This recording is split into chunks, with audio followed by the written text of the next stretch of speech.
try to attempt a quick update on this Heller A320.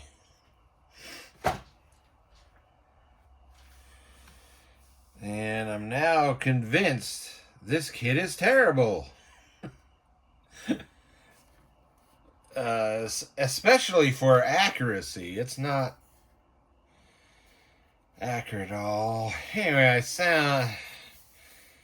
So I use the CA glue, or also known as super glue or crazy glue. Those are brand names. To fill in any more little holes or whatever. Then primer painted it.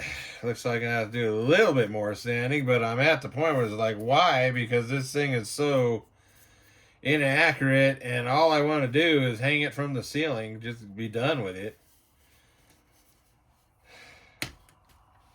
Oh yeah, I had to cut. This kit has a huge beacon light molded on the vertical tail, and none of the photos I looked at of the Airjet A320 has a huge beacon light on the tail, so I cut it off. Anyway, so the Heller kit engineers, they obviously intended this to be built wheels down, but it's weird. They had little teeny nose gear doors here molded in the open position, so I had to cut them off and once the fuselage halves were together, glue them in there and then sand them down. But then they got the main doors for the nose gear. They're way too big, and they're raised, so you have to do a lot of sanding to get them flush. And I found a photo of the underside of an A320, and apparently there is a little opening right there. Don't know why, but anyway, I decided I'm not gonna. This is once again, I always have, when I look at an airline kit, it always looks so simple. And I always think, oh, it won't take long to build, won't have to do much work, or no, I never always do have to do more work than I think. And anyway, so I'm not going to even bother with putting the antennas on. But there's supposed to be 2 blade antennas under here, according to the photo I saw. And 3 on the top. And they don't even look like what comes on the Heller kit. Oh yeah, there's also supposed to be a lip on the back of this APU exhaust. And what came on the Heller kit is so small that I thought it was flash. But in the photos, it's actually significant. It's like a little blast deflector to keep the exhaust from going down, I guess, onto any ground personnel. Then now we get to still talking about the landing gears, the way they designed it to be wheels down. So I'm going to have to fill this wheel well in. I've already started putting putty in there. The real cheapo crappy tester's putty. And I'm going to build that up. And I thought I could just use the landing gear main gear doors that came with the kit. But of course, no.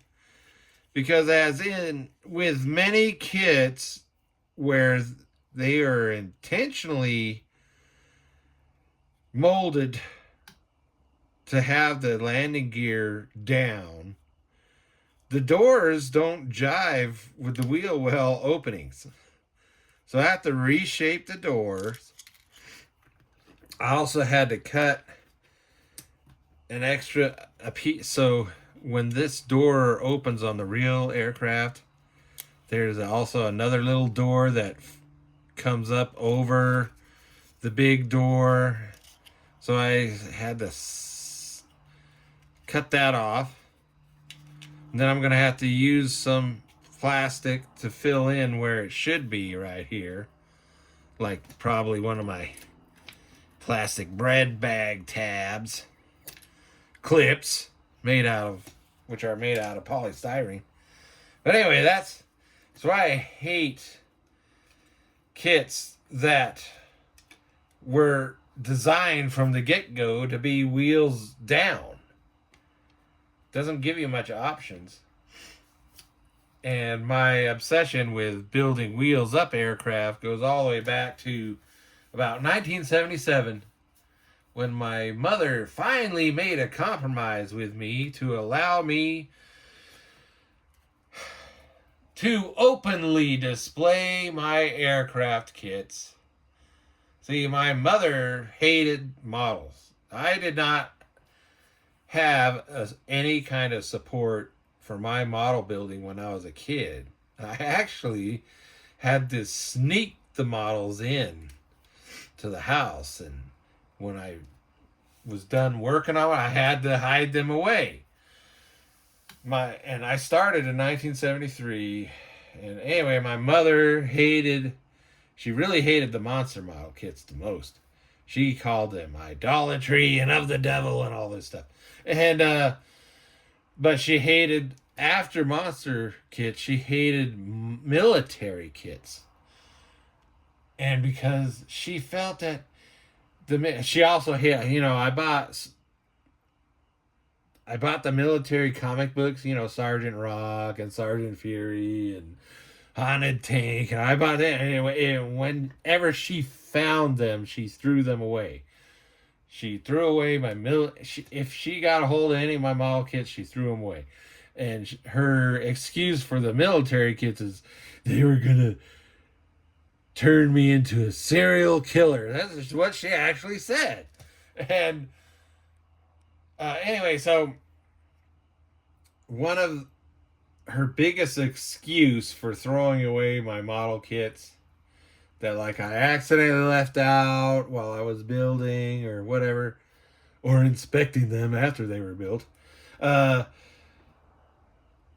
biggest excuse was that they were not properly put away, which meant they had to be out of sight, which meant I had to pack them away, and which, I could not display them. But in 1977, after we moved to California, and right before my parents went through their long divorce, out of the blue, she decides, well, first it started with cars, because I didn't know about car models till after we moved to California. And then she didn't have a problem with car models. That was interesting. So I could openly display my car models, and she didn't have a problem with that. Well, then that was in 1976, and then in 1977, she tells me that I could go ahead and build aircraft as long as I displayed them correctly, which, from what she said, was to hang them from the ceiling. And it turns out that where she was working, I guess the business, she was working for a real estate agent, and I guess he had model airplanes hanging from the ceiling in his office, his real estate agency office. And so to show that she was serious about me, she bought me a box of cup hooks, and she gave me one of her spools of white thread to, hang up the plane. And so I did that. I put cup cup hooks all over the ceiling of my room, and I got all the model planes that I had hidden away, got them out, tied them up, but they were all wheels down. Up till then, I had built every plane with the wheels down. So after about 6 months of looking at all these planes in perpetual takeoff or landing mode, I decided I was going to start building them with wheels up, because they look better up there, and that's when I started building planes wheels up. And that's when I started discovering that a lot of these kits are not designed to be built wheels up. And you can tell because the wheel well doors will not fit the wheel well openings. You'll have wheel well doors that, there are multiple doors that on the real plane, a door will fold up over the other door, and they're molded that way on the kit. All right, so you end up having to make new doors. Anyway, so I don't like, to me, it's lazy on the part of the manufacturer to make the kits, aircraft kits, and you can only do wheels down. Now, some of the earlier kits, they were, like Aurora had some kits where they were actually perpetually wheels up. So when you put the fuselage so the nose, it was already closed. And if you wanted the landing gear down, all they had was a little hole where you put the landing gear, and then you're supposed to glue these separate doors onto the fuselage. So there was no wheel well. It was just, anyway. So, yeah. So there's my diatribe. Okay, now the ultimate thing that, oh wait, okay. So I'm looking at photos of the A320. And in the last video I did, I assumed that this engine pylon goes like that, because it just looked right to have that bulge on the outside, but it caused them to splay outward. And the photos I looked at, it's actually this way. The bulge goes on the inside, and the flat part is on the outside. But look at now, the thing doesn't want to fit. That's why I thought they went this way, because it fits nicely this way, except for the splaying. But it doesn't want to fit the way that the photos show. So I'm going to have to mess with these holes. But let's see, it doesn't. And there's still a slight, not as bad, not as noticeable, still slightly splays outward. But the biggest thing I noticed about the CFM 56 in the photos is they look much bigger than these Heller engines. These just look too small. They should be a little bit bigger. And so now I'm in the mode of just slap this thing together as quickly as I can, get those aftermarket decals on it, and hang it up. Because this Heller kit, and I don't even think this is on there. There's a little pitot tube on this horizontal stabilizer that I don't think that's there either in any of this. Is like, maybe that's why these kits don't command a lot of money. You can get them cheap. That was my failed attempt to do a quick update.